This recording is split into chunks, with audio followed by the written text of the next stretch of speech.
welcome to class 2 political science class. Today I will continue lesson 7 organs of the government, the executive. The day 2 topic is permanent executive features and functions. Students, this covers your pages from 261 till 272. The lesson is divided into 6 days objectives. As we are going to do day 2 objectives, I have already told you permanent executive features and functions. The day 2 objectives are: first I will do the introduction of the topic, then I will discuss the civil service meaning, then I will discuss the features of civil services.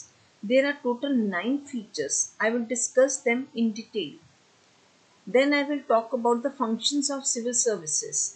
There are total 8 functions of civil services. Then I will discuss the maladies or evils of the civil service, and finally I will talk about the suggestions for removing the evils of civil service. Already I have told you these covers your pages from 261 till 272. Now before discussion of these objectives, I will discuss the topic related key terms with you. The first key term is bureaucracy, a system of government in which most of the important decisions are taken by state officials rather than by elected representatives. Elected representatives means members of the legislatures, but here most of the decisions are taken by state officials. So who are state officials? They are bureaucrats. The term bureaucracy may refer both to a body of non-elected governing officials and to an administrative policy-making group. The next key term is civil service. The example is: to become an IAS officer, you need to qualify the civil services examination conducted by Union Public Service Commission every year. The exam is conducted to recruit civil servants for about 25 services, including Indian Administrative Service, Indian Foreign Service, Indian Police Service, as well as other allied services. So students, you see, after qualifying Union Public Service Commission examination, you can get around 25 services which are civil servants. The civil services refer to the career civil servants who are the permanent executive branch of the Republic of India. The civil service system is the backbone of the administrative machinery of the country. So you see, I have told that they are backbone of the administrative machinery of the country. Now, this is the point I am going to discuss in this today's lecture. How are they backbone? Okay. The next key term is popular opinion. Public opinion is the collective opinion of the people of society on a specific topic or voting intention. Democracy requires popular opinion because it derives authority from the public. So popular opinion means people's opinion. In English language, the popular word is meaning that it's very famous, but in political science, popular word means public. So popular opinion means public opinion, and it's very much important in democratic structure because the popular opinion only helps the candidates to win or lose.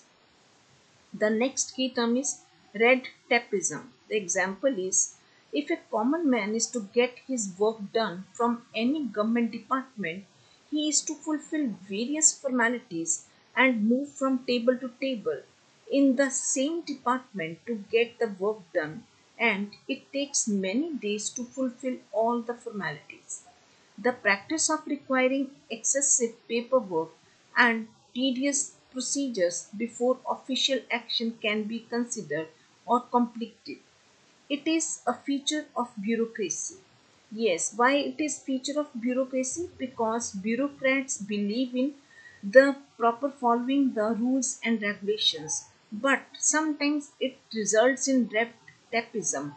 Now, how it results in red tapism? This also I will discuss in lecture.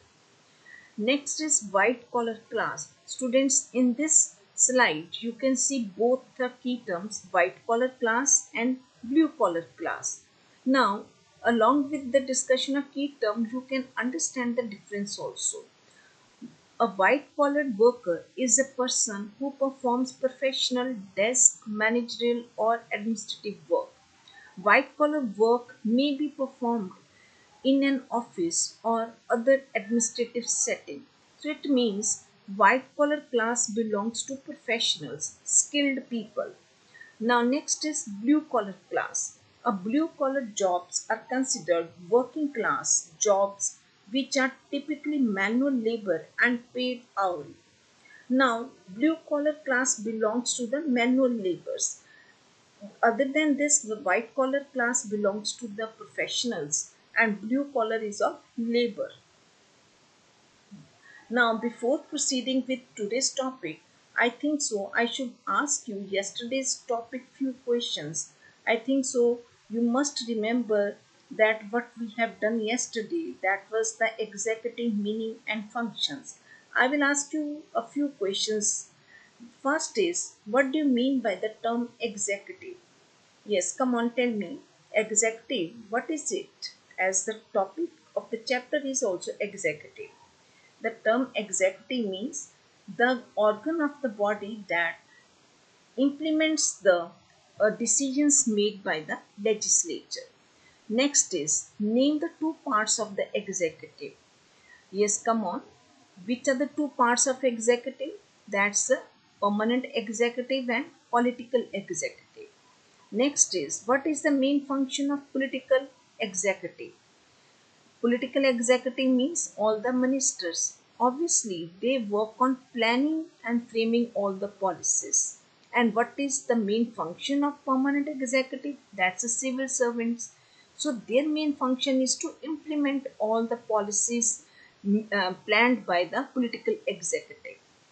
Next is on which special day does the President of India grants titles and honors to the citizens of India? This though you must have seen in television also. On 26th January every year the President grants titles and honors to the citizens of India for their bravery and other works. Next is who declares war and peace in India? Students, if you remember in class 10th, you have done that President is the supreme commander of armed forces. Obviously, he will declare war and peace in India. Now, today's topic is permanent executive features and function. I'm going to start this topic.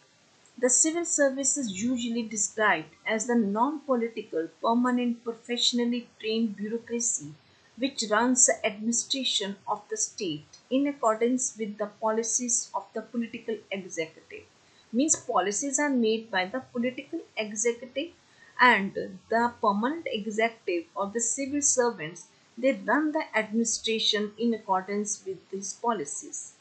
Upon its qualities and efficiency depends the quality and efficiency of the administration. In every political system, the civil service exercises a large amount of power and authority. Modern welfare state has made it essential for every government to organize, maintain and use the services of a large qualified professional and trained civil service for securing the social, economic, cultural and developmental goals of the society. The study of civil services therefore forms an important part of the study of the executive branch of the government. So these days, the good branch or the executive is very, very important because it is the group of civil servants who implements all the policies of the government, and especially if you want India a modern welfare state, then there is must a need of the good executive who implements all the policies of the government and will make India a social, economic, cultural, and developmental India. Next is civil service, its meaning. The term bureaucracy and civil services are used as synonyms, and these refer to all the civil servants who carry out all the work associated with running of the administration of the government. So you see, Both the terms means bureaucracy and civil services. Nowadays are taken as synonyms, but the term bureaucracy is used in the narrow sense to denote those important public servants who occupy higher level positions in the administrative hierarchy and perform planning, coordination, supervising, and controlling functions in the system of administration. So bureaucrats belong to the higher level officials. So they help in controlling and supervising the administrative functions. In the broad sense, it refers to all the permanent employees of the government, right from bottom like peons to the top level officers like secretaries and the chief secretaries to the government of India. So civil services in broad sense means all the government employees, bottom level till top level, means from peons to the secretaries. The next I am going to discuss the features of civil services. The first feature is permanent character. The civil servants hold permanent jobs in the government departments. They mostly join their services during their youth and continue or work as civil servants till the age of retirement, which is usually 58 or 60 years. Normally, they serve their departments for nearly 30 to 35 years or even more. Due to their stable and fixed tenures, they are in a position to perform their roles effectively and fearlessly. The government depends upon their experience. And how do they get the experience? When they join the civil services around the age of 25, when they pass the graduation, they can sit for UPSC exam. And suppose a student qualifies the civil services examination at the age of 25, so obviously till the age of 60 he will serve for around 35 years. So this is how the person gets experience, and the government depends upon their experience. The next feature is hierarchical organization. Civil servant is under his immediate higher level official and is above his immediately lower level official. The principle of rule of the higher over the lower is a sacred and legal principle which governs the interrelations between various levels of administrative hierarchy. Yes, students, it is a hierarchical organization because there is a higher over the lower, and this system goes on in all the departments. The next is politically neutral character. The members of the civil service cannot join political parties and participate in the political morchas and movements. Whichever party may come into power and make the government, the civil servants remain politically neutral and carry out their assigned departmental rules impartially and faithfully. Yes, as they are permanent executive, so they are not to be a part of political parties. So after every 5 years, the political parties can change, the government structure can change, but they are to act neutral. They are not to shake hands with any political party and work according to their wishes. They are to work according to the system rules and regulations. So they are to be political neutral. They are not to join the political parties in their dharnas, morchas or movements or anything like this. The next is professional trained and expert class. The civil servants constitute the educated and professionally trained class of experts which help the political executive in carrying out its functions.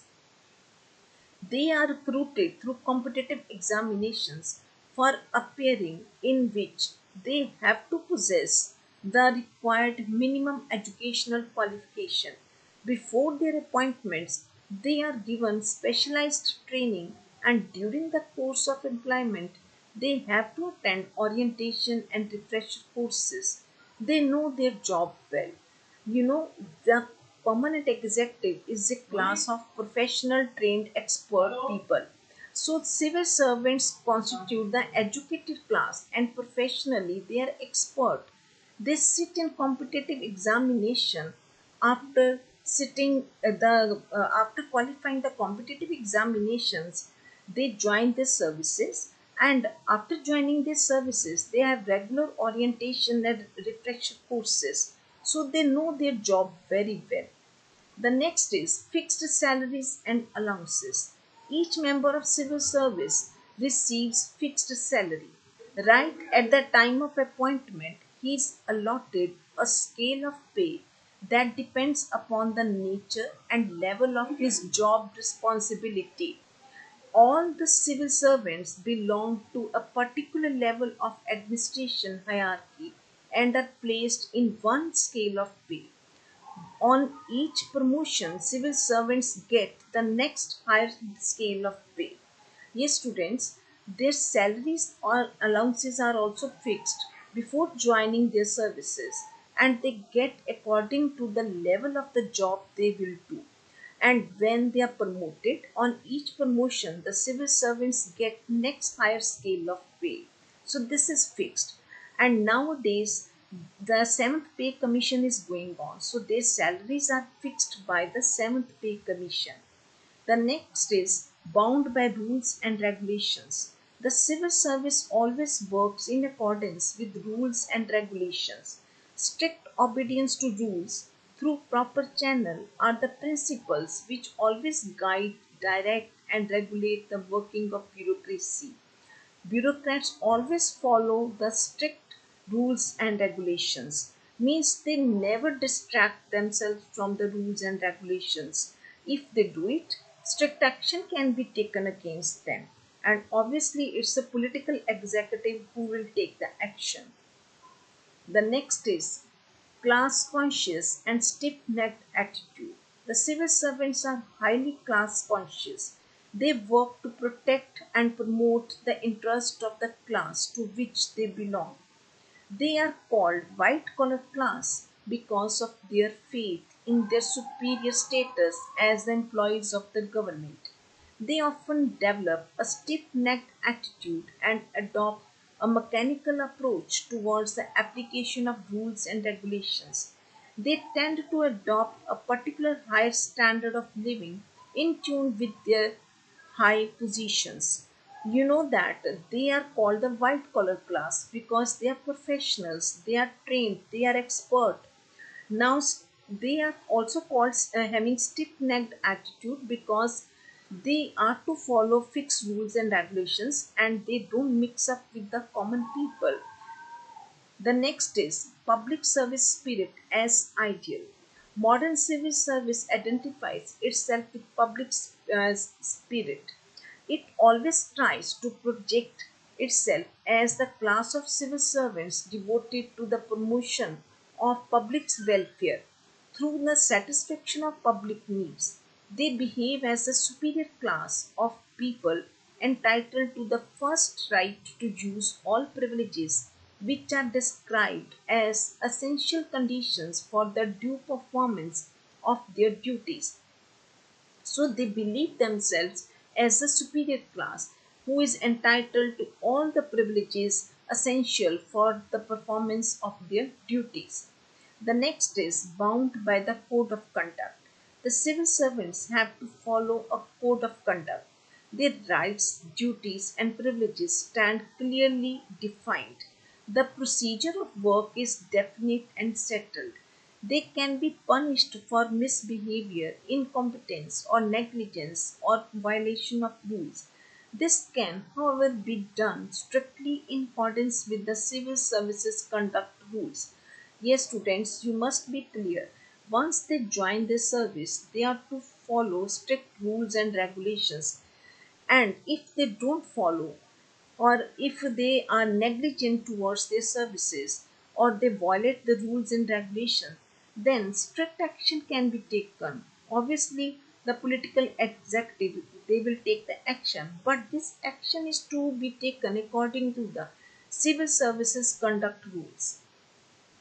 Now I am going to discuss the functions of the civil service. Civil service runs the administration. In several ways, the success or failure of administration depends upon the qualities and dedication of the civil servants. Ministers always depend upon civil servants for such advice and information as they help them to make decisions and policies. Civil service is a source of stability and continuity in policies. The effective implementation of policies and laws is really the responsibility of the civil servants who work in the government departments. As such, civil service is the backbone of the administration. So you see how the civil service is the backbone of the administration because they advise and information they provide to the political executive in framing their policies and making decisions. It really helps them.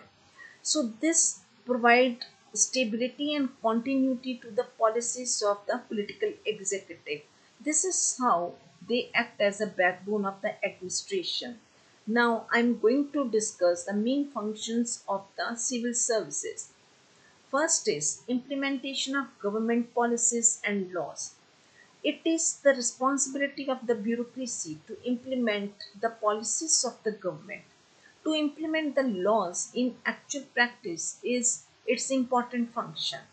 Good policies and laws can realize their objectives only when these are implemented by the civil servants in their true spirit. So this is very very important as we know that there are three organs of government, but here we are concerned with the first two organs, that is legislature and executive. Now, legislature is the political executive, from them is taken that ministers are taken from the legislature. So, the function of the legislature can be successful only when the permanent executive, that is the civil servants, implement them properly. If the civil service servants don't implement them properly, then the government even can fail. So, civil servants provide the stability to the government. Next is role in the policy formulation. The policy making is the function of the political executive. However, the civil servants play an effective role in this exercise. They supply the data needed by the political executive for formulating their policies. Permanent executive work as an important partner of the political executive in the sphere of policy formulation. The policies of the government are carried to the people and implemented by the members of the civil service. Yes, policy formulation is also done by the political executive. This though we know very well. But the data for it is provided by the civil services. So they really help in the policy formulation of the government. The next is running of day-to-day administration. To run the day-to-day administration in accordance with the policies, laws, rules, regulations and decisions of the government with a view to realize all developmental goals is also the key responsibility of the civil service. The political executive, as the head of the administration, simply exercises guiding, controlling, and supervising function. So, political executive can do only supervising function because they are not experts in their department. They are good at politics, but who is expert? That's a permanent executive or the civil servants. The next is advisory functions. One of the important functions of the civil service is to advise the political executive.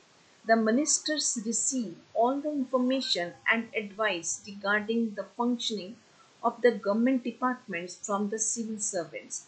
The ministers have little knowledge of the functions of their departments.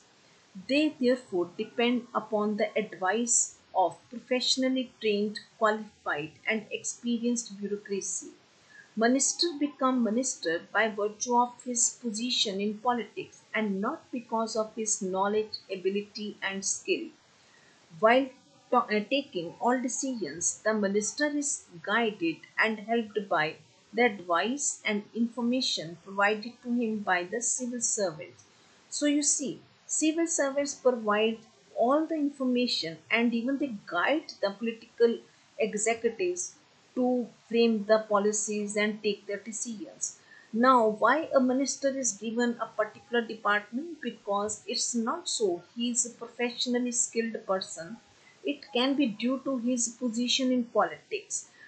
So that's why political executive always depends on the advice of permanent executive. Next is role in legislative work. The civil servants, particularly working within the parliamentary system, play an important and big but indirect role in lawmaking. They draft the bills which the ministers submit to the legislature for lawmaking. You know, when a bill comes in parliament, that time it is called a bill. Before it comes to the parliament, it is a draft. And who helps in preparation of this draft? This draft is prepared by the team that is of the civil servants. Each minister is having a team of civil servants with him. So they all help in drafting the bills which the ministers submit to the legislature. And then later on, the laws are made on that bill. Next is financial matters. The civil servants play an important role in financial administration. They advise the political executive in respect of all financial planning. They play a vital role in preparing the budget and taxation proposal. They carry out the decisions of the government regarding the grant of financial benefits. Yes, budget comes every year. Each government represents its budget in the month of February or March. And who prepares this budget, who plans it? It's a team of civil servants. Even the taxation proposals throughout the year, it can come at any time. This also proposal is prepared by the team of civil servants. So political executive is full time held by the civil servants. The next is record keeping. The civil service has the sole responsibility of systematically keeping all government records. The civil servants collect, classify, and analyze all data pertaining to the activities of the government and the new needs and demands of the people. The records kept by them provide the vital necessity of maintaining governmental policies and plans. So you know that after every 5 years the government can change, but it is a team of civil servants who maintain all the records, and this government records help the future government to maintain their policies and plans. The next is role in public relations. The need for maintaining active and full public relations is a vital necessity of all modern administrative systems. The civil servants play a big role in this exercise. They are the main agents who establish direct contact with the people during the course of running the day to day administration. They serve as two-way links. On one hand, they communicate and carry out all government decisions and provide information about them to the people. On the other hand, they communicate to the government needs, interest, and the views of the people. So you see, the civil servants are playing double link. One side they communicate the government decisions to the public, and the other side they show the whatever the interest people have, they communicate to the government. So on this basis only the government make their plans in future. So this is the main function of the civil servants in public relations. Next, Right to Information Act has been passed recently. It has increased the responsibility of the civil servants towards a public demand for information. You know that if you need any information about the permanent executive or civil servants or the political executive, you can simply file an application under Right to Information Act, and the civil servants are to provide you the complete information within 30 days of period. So this way their demand has been increased. Next, I am going to discuss the maladies or evils of the civil service. The civil service is an essential and inevitable part of the government. Its role is as much essential as the role of the political executive in successful democracy. It is only when a mature leadership of political executive is actively helped by well qualified and trained civil service then the functioning of the government can be smooth and efficient. However, the civil service, if not properly organized and made healthy, can be a source of trouble and inefficiency. Students, till now I have discussed the functions of civil servants and whatever they do for the political executive. That's very important. But there can be some evils due to which it can trouble the working of the government also. Now I am going to discuss the major maladies or the evils of the civil service. The first is red tapism. The civil service can indulge in red tapism. It can cause delay in decision making by adopting a rigid attitude towards the application of all rules and regulations according to which the decision have to be taken. Delay breeds corruption, and the civil servants can resort to corruption by practicing red tapism. So you see, when a common person like you or me want to get work done from the government departments, we are to move from table to table to get the work done. Sometimes the civil servants are contacted by the public and they can be offered a bribe. And if the civil servants accept the bribe, this can result in a very good, very bad position, which is the red tapism. So, this is the problem or the corruption. Next is empire building. Civil servants often behave as power hungry bureaucrats. They are always interested in securing more and more opportunities for getting involved in all processes of politics, particularly in process of making and implementing welfare programs of the government. So, when they are to implement the welfare programs of the government, they try to be in contact with the political executives. So, this is the misuse of their power. This is the problem of the civil servants. Next is ignoring public opinion and needs. The civil service can develop bureaucratic attitude towards the public and ignore popular opinion and need.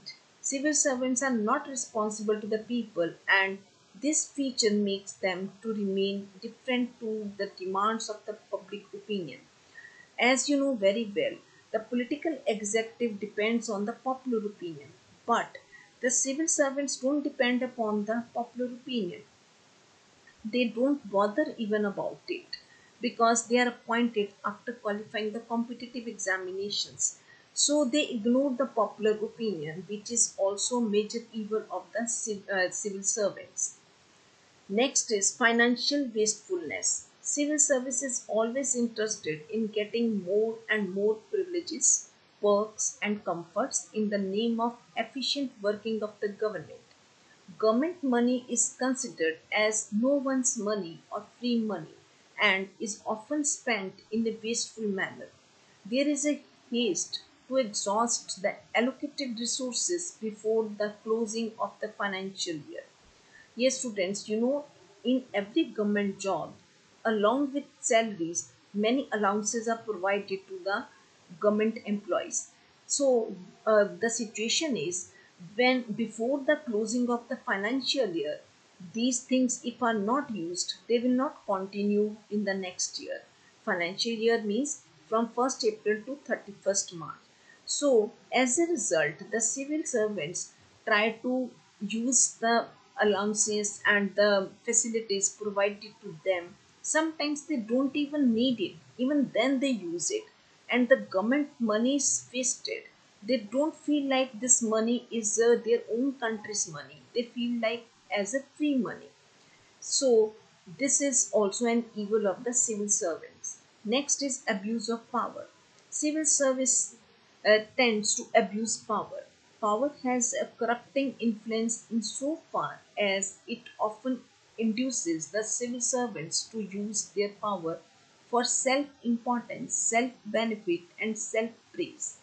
So they abuse their power means if anyone is on the seat, then he always abuses it because they feel important if they are on this seat, and they never mix up with the people, or they never allow anyone from the public to get the work done. All these maladies often characterize the working of the civil services. Now, there are some suggestions for removing the evils of the civil service. Number one is, while organizing the civil services, the principles of merit system of recruitment, adequate training, and good promotional opportunities must be followed. Otherwise, it is done. But sometimes the political interaction can be there, like some links can be misused, and the result is that unable people can be appointed on good seats. So this thing should be avoided. Even during the promotion time, the able people ability should be checked. The every attempt should be made to keep the morale of the civil services high. Through decentralization of authority, the civil services can be prevented from becoming arbitrary. This is very important. The all the powers are centralized in one hand, that is civil servant, but there should be decentralization of authority. Then the work is divided among many people in the same department, and it can prevent from becoming arbitrary. The political executive should exercise necessary control over the civil services. It must provide effective leadership to the civil servants. This can be possible only if single party comes to power. If it is a coalition government, then the political executive is never strong. But if political executive is strong, he can provide effective leadership to the civil servants. The civil servants must be subjected to in-service refresher courses and orientation programs. Otherwise, these are provided, but it should be regular feature to provide them in-service refresher courses and orientation programs so that they are regularly updated. Strict rules should be made and enforced for checking red tapism and corruption. So, if anyone is found in corruption and all, so there must be strict rules against on the basis of which the action should be taken. Transparency in the operation of administration must be enforced.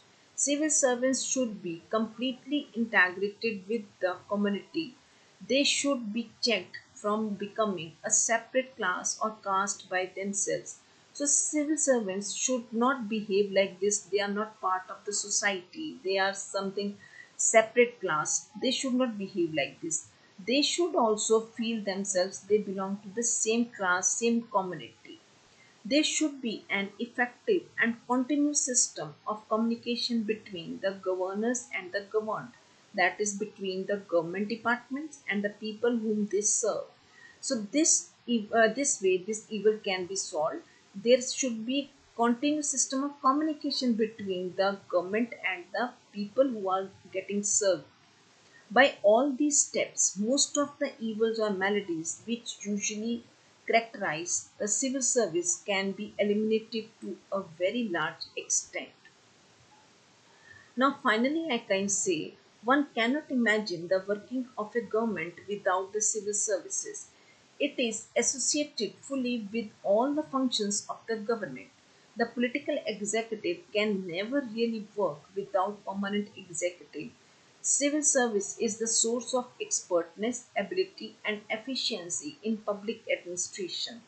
As we know that political executives are there on the seat due to their political links and all, and but the civil servants are there due to their professional skills. So civil servants, the role of civil servants cannot be ignored.